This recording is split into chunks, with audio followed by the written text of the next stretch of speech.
Hello and welcome to the debate. I'm your host Sana Makbul with you at PTV World. In today's show, we will be taking a look at two important topics. First, of course, with reference to what is going on within the country and with regards to the economic situation. We had the Finance Minister Ishaq Dar holding a press conference today where he talked about the ambiguity surrounding the economic situation in Pakistan and wanted to clarify a lot of the things that different political parties, especially the PTI, has been talking about with reference to the situation of a default, which time and again has been denied by the Finance Minister and also the top leadership of the country. Once again, he did the same and said that Pakistan will not default, has never default, and even now they are on the side of recovery with regards to the IMF conversation. And then, of course, the cash inflow coming in from friendly countries like China as well, which is also something he said is expected within the next week. He also earlier talked about the staff level agreement of the IMF coming in next week as well.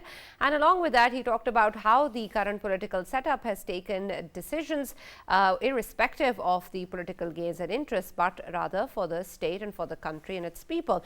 And that is something that he keeps on referring to as well. He also talked about the previous regime of the former Prime Minister Imran Khan and how it is because of the kind of policies and measures that were taken as part of his regime that we are where we are today. And of course, then added to that is the issue of the devastating floods in the year 2022 and the global economic indicators which are impacting the current situation in Pakistan. A lot of the issues still remain in terms of where we stand with the IMF and how soon we can progress in the way that the Finance Minister has been pointing out, which of course will be the discussion in the show today. And we're also going to take a look at what that means in terms of the Finance Ministry and where it stands, considering of course there were huge calls of his resignation coming in from the PTI and a lot of speculation that perhaps this is what he's going to be announcing today. Well, that hasn't happened, but we need to know of course what it means in terms of where we are going with the IMF and how the government plans to tackle the issues that it's facing, especially in the aftermath of what has happened just yesterday, where the rupee has depreciated even more, and the State Bank has also increased the interest rate by 300 basis points, which is huge for the country and the way that its people and businesses are going to be affected. So that's going to be our focus in the first segment of the show today. Our next one is going to take a look at the overall Russian and Ukrainian conflict and where we stand today, war that seems to be nowhere near its end, and of course the kind of discussion that we've had since its beginning and now where we stand today points to the way that wars have evolved in the past as well, and seems that perhaps this one might take the same course of a frozen conflict with no parties going ahead with any sort of clear defeat. When we take a look at this particular situation, there's also of course the concern coming in from other international concerns as well, especially with the US, and the statements coming in from the Secretary of State talking about how the particular aggression from the Russian side is inadmissible, and also the reference to the use of nuclear weapons.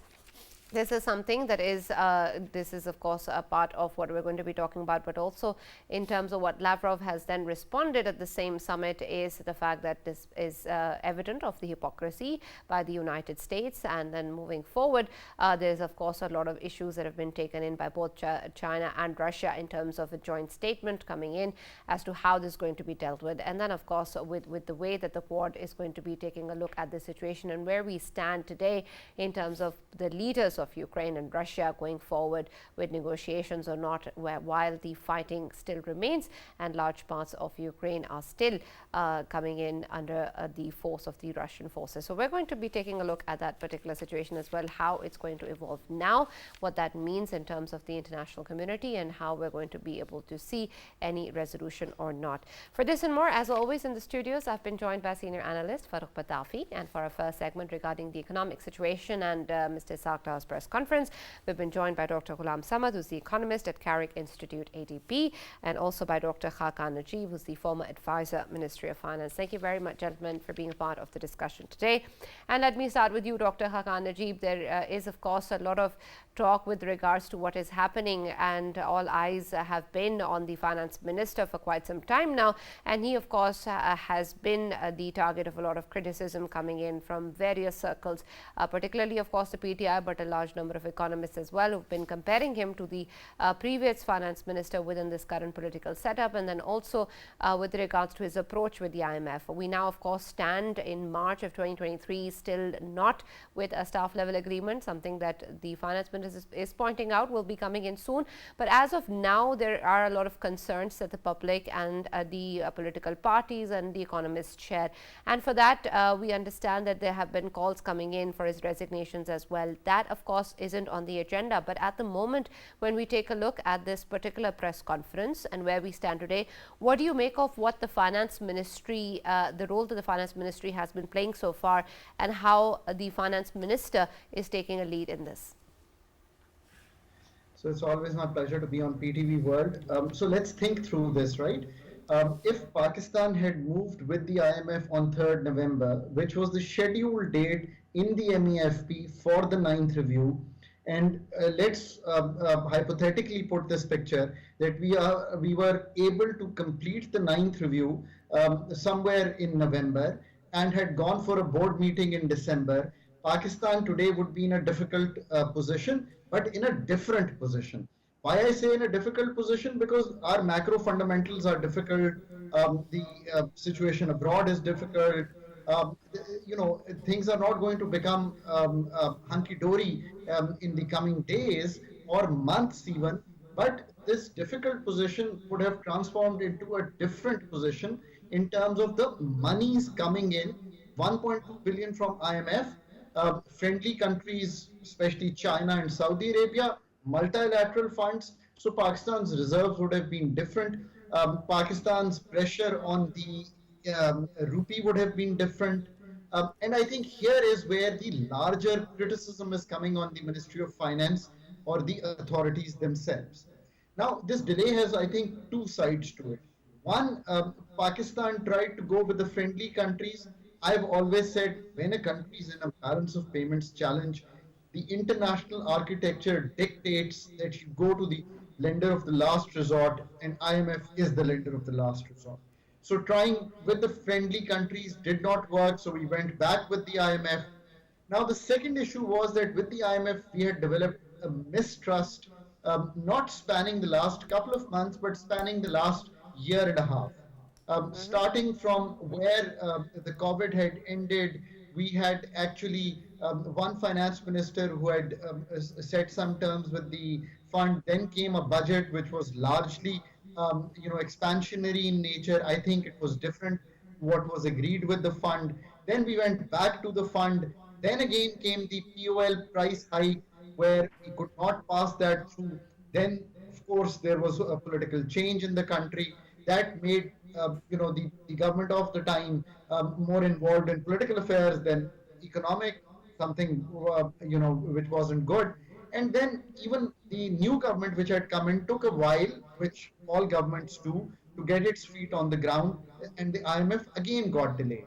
Your reserves somewhere at 18 billion 14 months ago to 3.8 billion today.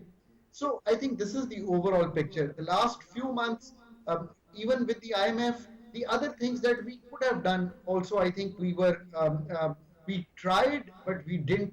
Again, we say implementation is a key issue. We tried conservation, we didn't do great. We tried to import wheat on time, but we still saw an atta crisis in the country. We saw a poultry crisis where there was a feed issue and the poultry prices rose. This is the overall picture where Pakistan stands today. Inflation has risen considerably. State Bank, I think, was slightly behind the curve. And now even the move that you see, in my opinion, it's a clear indication of a prior condition that again the IMF came. So whereas we blame the IMF, all the recipient countries do. I mean, they want to put the burden on the IMF of all the things that need to be done in the country: gas prices, electricity prices, debt servicing surcharge, trying to make the fiscal come to reasonable levels, trying to, you know, so all the unpopular, politically toxic decisions. Okay, we can say the fund asked us. Of course, the fund asked us because these are the reforms that were needed to get the country out of this perennial kind of a situation that we come in where our deficits rise to the point where everything becomes uncomfortable. That's where we stand. My best bet now is, and I'm going on a limb and saying this, I've been saying we should do the fund program, but today Right, I've just but heard. Dr. Hakan, I understand that, but that's of course where we stand today. But most of the criticism that is stemming towards the finance ministry is with the reference to what has happened in the past and the way that the approach has been taken since Mr. Sakdar has taken control of the ministry. So, of course, you see a couple of things. I mean, exchange rate management, we had already agreed with the fund in May 2019. I was on the table when we did this reform that we will move on to a exchange rate which is market based, which is supply and demand driven. We will only intervene when there is disorderly movement in the market. So it has taken a while for the new authorities to reconcile. Today, I think the authorities were very clear that the state bank is independent. This reform has been done. They go ahead and decide on the not only on the exchange rate but also on the monetary side. See, that is where the country stands today in terms of the reform work that we have done. So that realization has come in a bit delayed. Exchange rate holding somewhere has caused us to delay the fund, as well as look at, you have thousands of containers on the port. All the price hikes that you're seeing are not only because there is a demand, but there is a supply shortage as well. Because whether it's pharmaceuticals, whether it's cotton, we need to import 10 million bales of cotton this year. That's a huge number. That's billions of dollars. So, Pakistan has to come out of this dollar liquidity crunch. Stopping imports, again, I've never been a fan, but for a few months I thought it was okay. But today, even Germany has reacted to this and said, we need to reconsider the GSP plus if we keep doing this. My best guess is that we will move in with the IMF now. The authorities are quite clear. They've taken the steps that were agreed as conditionalities for prior action. The fund went so harsh on you, and that is true. That they said Right. complete the actions, then we'll do the staff level agreement. I've done many reviews with IMF for Pakistan, and we always said we will do the prior actions once the staff level agreement was inked and we were moving the board. So, things are, of course, tough, but that's the relationship you carry with a partner that you need Right. today.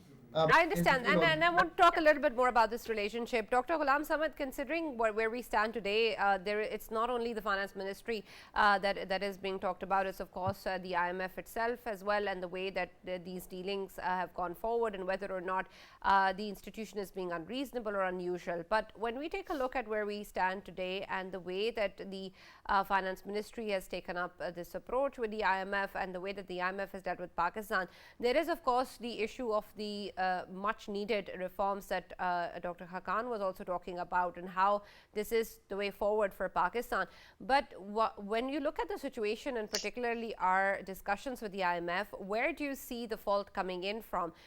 When we take a look at how we have approached this particular problem, or is it that the IMF has been dealing with us differently than it should have? Well, thank you so much, Sana, for having me. I think I would say both are the reason that you just alluded. The first one, if you look into the IMF history, unfortunately for the almost for the 22 or 23rd program that we've been so far there, I think they are with the passage of time, the mistrust has been developed. And if you just recall the recent regime, I think two times we had an agreement with the IMF that we will do these reforms, but unfortunately we did not do, and we did the populist decision is mentioned by Hakan Sab. So I think that was the reason the mistrust was developed over the passage of time. So that is why I think IMF is more us on us this time. So that is one thing I think we should also need to blame ourselves. The fault is being high. But on the other side, I think I also agree with you that IMF is, I don't think so, like it should go that much hard. Let me give you an example.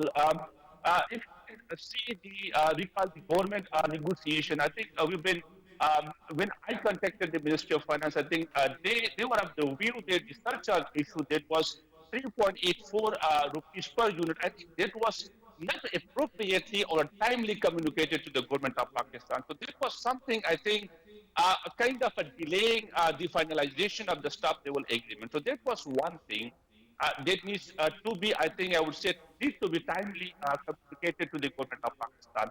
Secondly, I think right now the IMF concerned that we need the friendly countries kind of confirmations, right, for the payment. I think that is also something I don't think is a justifiable reason that they need to be bring into the table, right?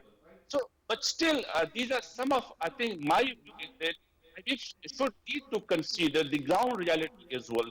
Recently, if you can recall the pledges, we had a very good mood that was happened in Geneva. We got almost 10 billion pledges there, right? We have been severely hit recently by the climate and the flood, right? So these are some of the concerns. I think IMF needs to understand that currently the Pakistan overall economic situation, I would say, is not very good. So these are the consideration IMF needs to realize that if they can basically move towards the staff level agreement quickly, I think the situation, the economic fundamentals will need to be moving in a right direction. So I agree, Sana, with you that from our side as well, and from their side as well, there are concerns, but they need to be rectified as soon as possible so that we can move toward the staff level agreement as soon as possible. Lots of issues, lots of economic fundamental correction of macro fundamentals are basically attached with the staff level agreement. Right. Farooq, when we take a look at the press conference, Sagra, you were there in person as well, and you Yeah. heard the finance minister speaking. And of course, he mentioned that he wanted to clarify the ambiguity concerning the current economic situation and what is being talked about with reference to default, and then, of course, his own resignation as well. When we see the situation now and then the number of questions or perhaps opinions that have been coming out, do you think that the press conference has clarified at least some of that and given the assurances the public needs? Right, you are asking me the wrong question. I can't actually tell you whether Well, it's I'm sure you'll give the clarified. right answer. Yeah, but I actually wanted to point out certain things that were mentioned by Yeah, you and other guests sure. regarding the delay in approaching the IMF or the fund, and why did it take that much time. So the finance minister, and I interacted with him as well, he actually made it very clear that the delay was not caused by him. He says that I kept on calling them, I kept on asking them to come over, but they were not coming over, right? So this Okay. is an amazing story. Simultaneously, he also pointed out that during the recent this phase of negotiations, there were four, a revised set of demands that was sent. And all the journalists who cover the finance beat actually were in agreement that something of that sort happened. So, what exactly is going on? Why is it that every time you try to meet any requirements, IMF actually changes the story and demands that you do more? One reason would be what Dr. Hakan Najib was actually mentioning, the way our relationship during this program has actually surfaced or evolved, and repeatedly we have fallen off the wagon, and then we actually climbed back and that we tried to restore it. The other possibility is, of course, geopolitics, because it is thought that somehow IMF is also playing a role of maintaining or managing the anti-China or counter-China world order or economic order in the region. So, because Pakistan has one foot in Chinese boat, the other in the Western boat, so there is a possibility that they might also be trying to dictate Pakistan. But regardless, the good news, it seems, is that SLA or the staff level agreement will hopefully be signed by the next approved by the next week. If that happens, that means that we have actually made progress. Remember, Sana, that at this moment, when you talk about the whole program, this is the last tranche. And because there is so much riding on this and approval of IMF, nobody actually surrenders their power, all the power they have got. If you remember the way we were part of FATF's grey list, and how much time it took us to get out of it. Repeatedly, we managed to meet most of the requirements, but then we were given additional list, and we had to actually comply with that as well. That doesn't mean that the country is going to default. The finance minister was very clear that we are not going to default, and he also said that I'm not going to resign, and then he lashed out at Imran Khan as well. Coming back to your original question, did he manage to clarify his position? He has his own peculiar style, right? He starts from his past tenures. Sometimes he starts from 1990s, sometimes from 2013. Today he was focusing more on his progress during 2013 and 17, and then he was comparing Imran Khan Saab's progress also during the exact, during his tenure. And he kept on saying that Imran Khan today, he keeps on lashing out at the government, and he demands that the finance minister might resign. But the fact is that it is Imran Khan who should be behind bars, because he has actually paved the way for economic ruin of the country, and whatever we are actually reaping right now was sowed by Imran Khan. So because of that kind of statement, I'm no judge to tell you whether he clarified any points or not. The fact is that he had his mindset, and he actually lashed out at the former Prime Minister. Right. Dr. Hakan, the situation at the moment and the way that the finance minister has spoken about previous regimes is important, considering the factors that he has pointed out. One, of course, is the regime of the former Prime Minister Imran Khan. There's also the global economic indicators, the floods in 2022 in Pakistan. And a lot of this is something that we have, of course, been accounting for in the conversations with regards to the IMF, particularly the issue of climate change and climate-induced disasters. And because of the way that Pakistan had put this forward, the loss and damage, of course, was part of the conversation. But at the moment where we stand today, it seems that perhaps this might have taken a back burner, and the kind of conversations that we have are surrounding various other issues that Pakistan has to deal with.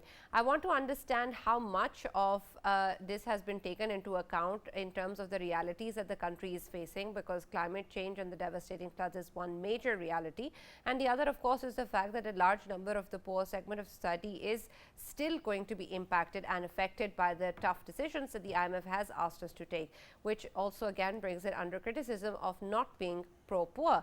But considering the options that we have, how much can we go ahead with and provide any sort of protection to the people affected by floods and also the poor segments of society?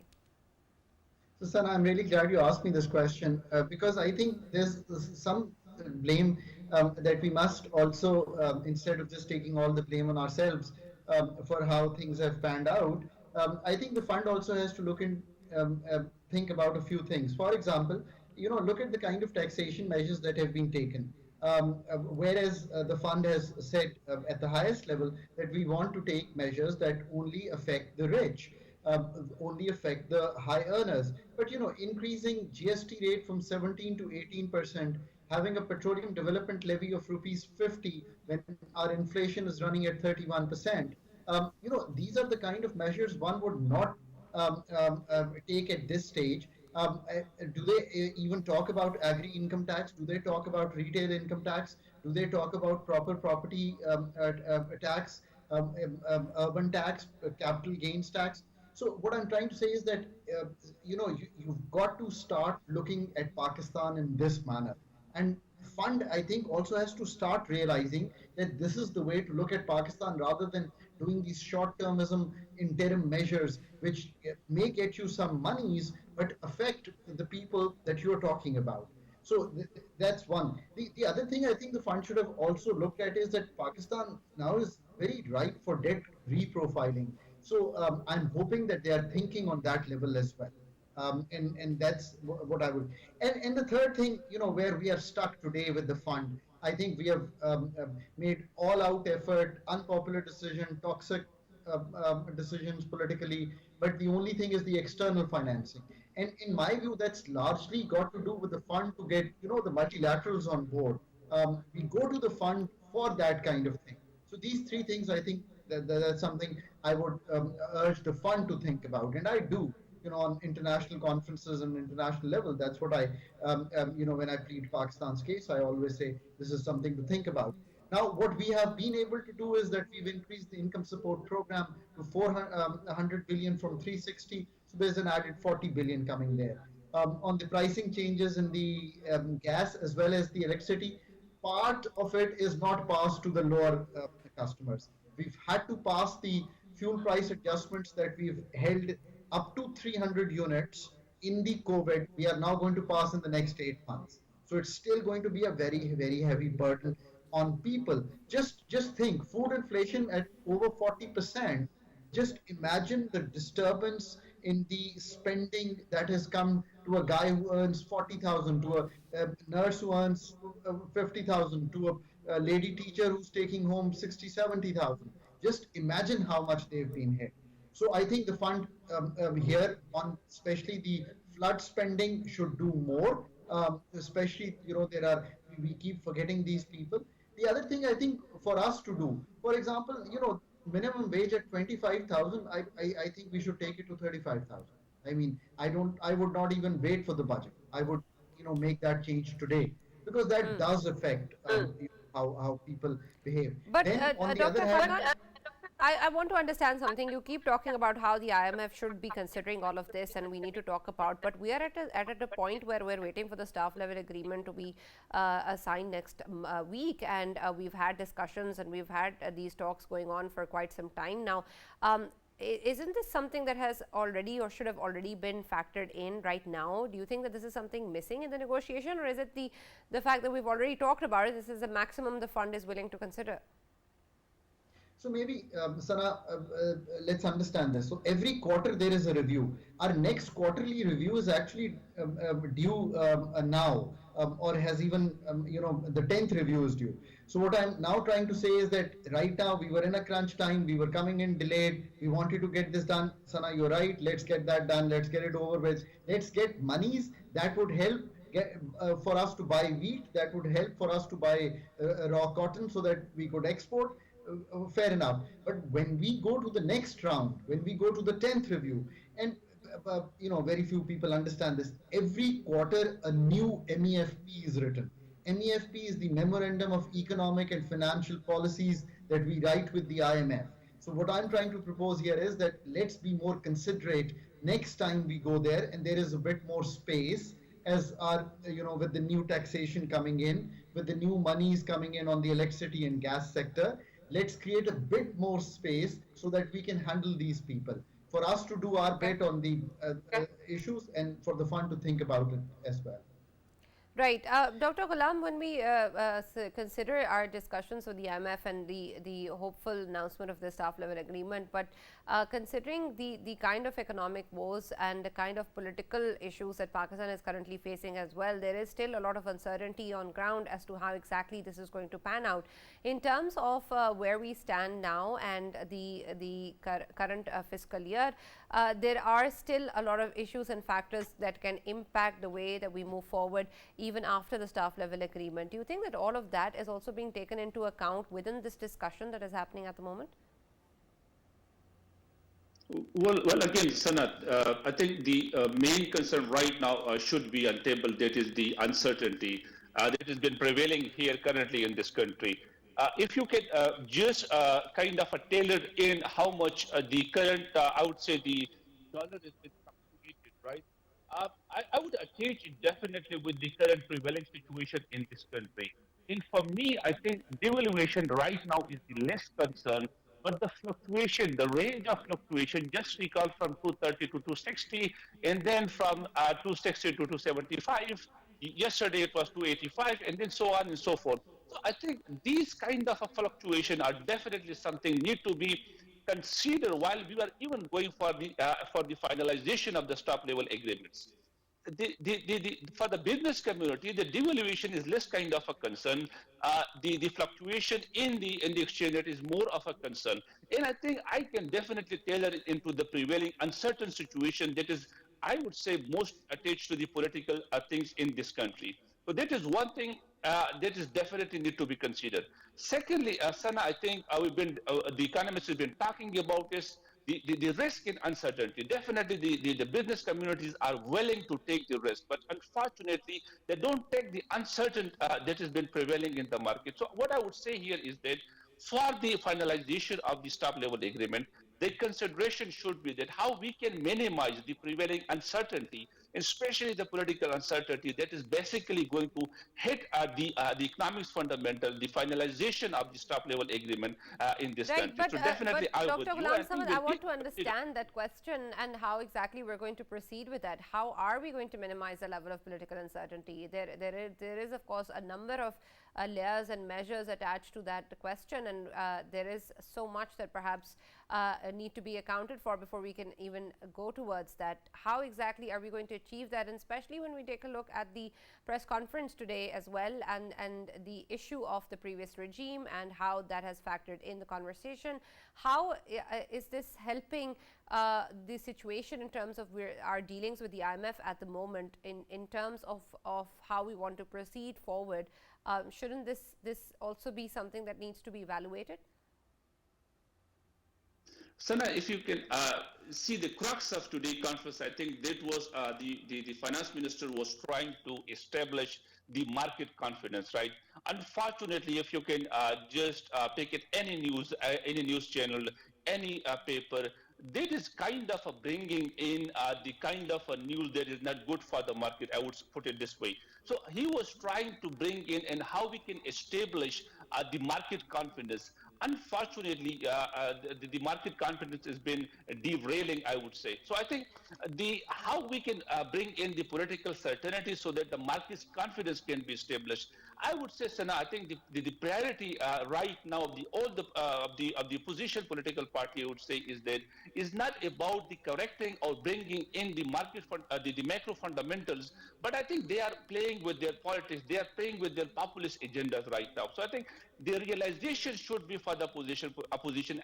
The realization for the current prevailing government, I would say, is that now sit in on a table and bring in the political consensus, whether it could be by establishing a charter of economy, whether it could be the way that can basically bring in those confidence, bring into the markets. So, Sana, I think realization is must. There is a realization, but I think the priority of the opposition right now is something different rather than bringing in a kind of a market confidence that will definitely bring in confidence and that will definitely help the establishment of the macro fundamentals, fiscal discipline in this country.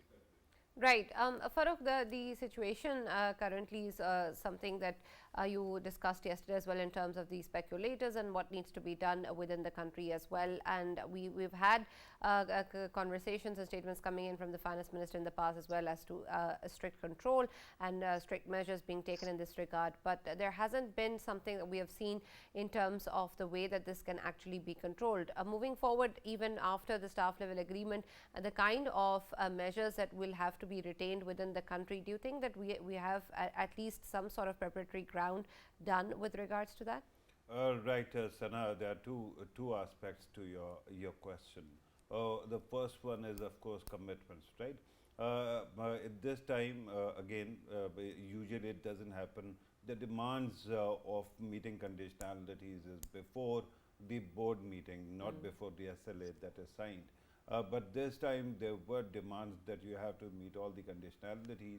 And today, Finance Minister was actually telling us that Pakistan has actually not only met all the conditionalities, but the last minute demand about a surcharge has also been met, right? So that means that at least in the medium term, the commitments are made and they can be fulfilled. Now, what happens after this SLA, or for that matter, finally completion of the program? This is an election year. Last time Ishaq Dar Saab was actually the finance minister. His government at that time had many years in power ahead of them, and they could have affected the kind of policy changes they wanted to bring in. This time they haven't got that kind of time. So what exactly is going to happen? They will keep on actually trying to balance between optics, or as Samad Saab was saying, populist decisions, and on the other side they will try to actually placate IMF as well. So what happens in the long run? let me remind you, Sana, how the sausage is made. We can blame, IMF for whatever is happening in Pakistan, but the fact that speculators were speculating in dollar market, you have to remember all of them were Pakistani.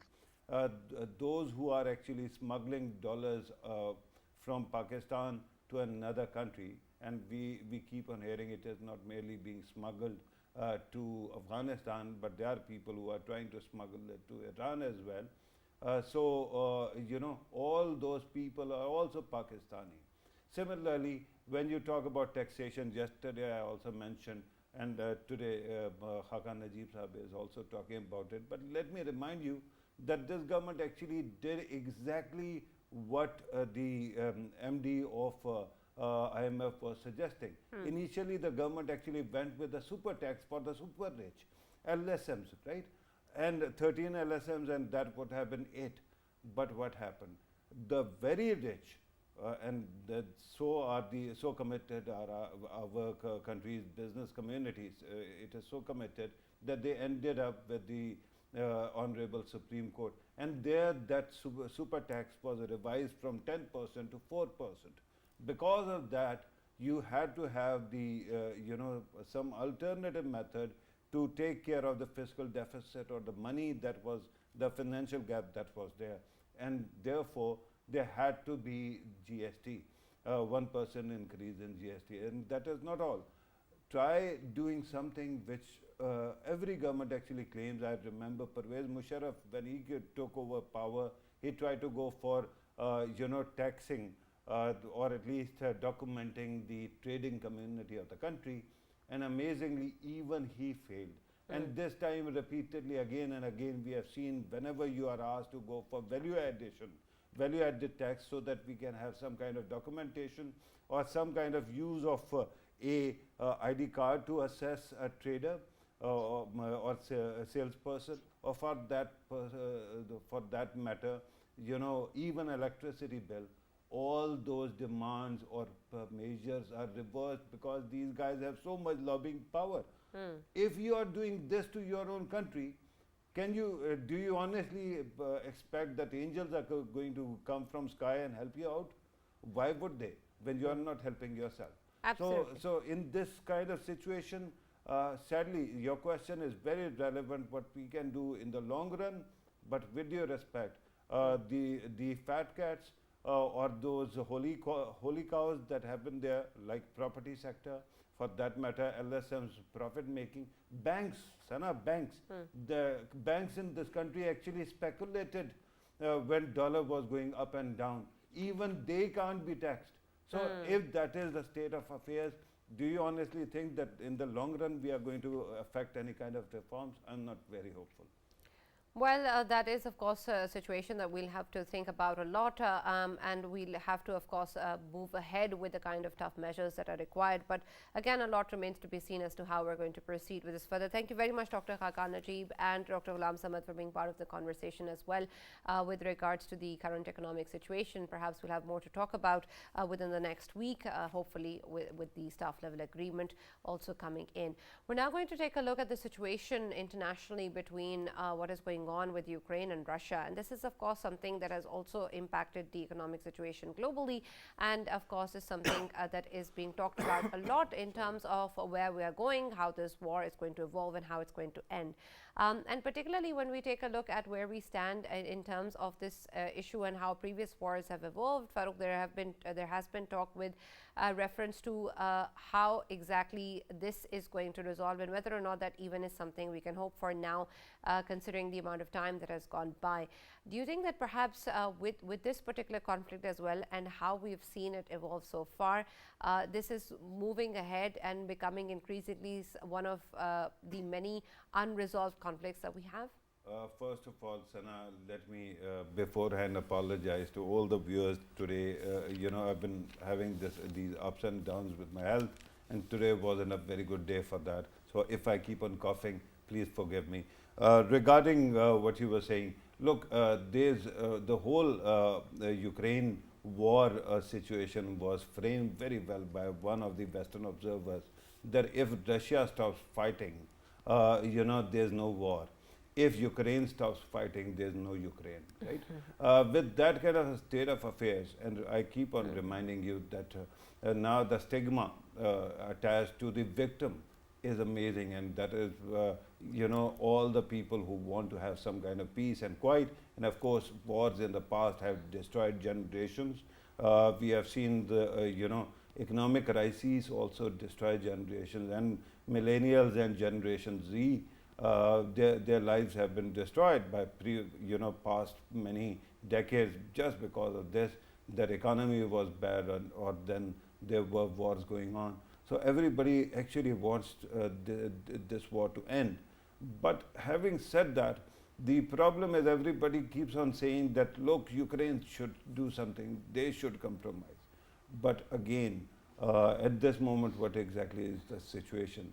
Russia occupies significant part of Ukraine, and they would rather absorb it, right? So if you are a country that is sitting next to a big power or emerging power, what are you going to think? If that is going to be the kind of compromise situation, the status quo the way it is, that actually takes us back to the question of rule-based world order, right? It is said that our existing world order is rule-based, although that is also very, very relative term. We have seen what happened when invasion of Iraq took place. We have also seen what India has been doing. We have seen so many other countries that have been making light of such kind of world order, but because they are on the right side of alliances, they get away with it. But now China, with China's interest that there should be some solution, we at least are hearing proposed solutions. China has come up with its own set of proposals. Russia has a maximalist position, and it has more to do not with the rule-based system, but realpolitik, balance of power, that it has to have its sphere of influence, and NATO should stop beyond that. So my humble submission is, when you look at these three big powers, right, America, Russia, and China, everyone keeps on actually thinking that somehow one of them can be degraded. That is not practically possible. Russia is such a huge landmass. It is the largest country in the world, right? The largest territory. And it has got very little population. So they have this capacity to stay entrenched. The only thing is, somebody has to actually convince Russia that what you're doing is not right. Similarly, if Russia or China would think that America is going to be degraded, that is not going to happen, because America's geography again is a huge complement. There remains one power, that is China. China's geography is not very comfortable, is not very complementary, because India is sitting next to them. But despite that, their own cultural strengths are such that you cannot destroy or degrade them either. So in the end, these three great powers will have to find a working relationship, and that actually takes us back to the world order of balance of power. Now, what does that mean for Ukraine? That unfortunately would mean that although somehow there will be a compromise, that Ukraine retains its freedom, but Ukraine then will have to give some kind of assurances that it is not going to A, join NATO, B, join European Union. So with that kind of a situation, and I think that wouldn't have happened in any case, with that kind of a situation, perhaps eventually there is going to be some kind of lull, or there is going to be some kind of solution or peace. But remember, we are again going into a Cold War kind of situation. In the end, even if there is no war, there is going to be an uncomfortable peace, and we'll have to make do with that. There's also the issue of nuclear deterrence, and something perhaps that we sort of take for granted in a way, that this is something that is there and exists. But when we talk about conflicts now and moving forward, do you think that increasingly perhaps that may be a possibility? We have statements coming in from the court which seems quite apparent and obvious, but is nuclear deterrence obvious, or is it different now? Right, Sana, I think that during the Cold War, Soviet Union and America signed many treaties regarding restraint, right? And that those were very important ones. And now we see that first Russia kept on hinting at possibility of nuclear war or nuclear use. Then we also saw them withdrawing from START agreement, and umpteen other things have also been implied. But for the sake of humanity and sanity, first of all, remember both Russia and America have enough nukes individually to destroy this planet Yeah. 5 times over, Yeah. right? So with that kind of a firepower, it is important to always keep on going for restraint and some kind of nuclear agreement that you're not going to use it. President Putin must be really feeling the heat. That's why he actually goes to these this desperate posturing. But Right. with due respect, at this moment, there are kids sitting in Ukraine who don't know whether there can be any nuclear bomb that can be dropped at them. So I am hoping that for the sake of decency, for the sake of humanity, there are assurances that no nuclear weapon will be used. That Yeah. actually destroys lives and destroys generations. That is not acceptable. Absolutely, and we really, of course, hope that sanity prevails. But unfortunately, we've seen in the past in so many other cases that so many decisions have been taken which are nowhere near close to sanity. But hopefully, this is something that is quite apparent to the international community and not something that they will resort to. Thank you, Farooq, for being a part of the debate as always. And we're going to be talking about more around the world and in Pakistan in the next week. Have a good weekend.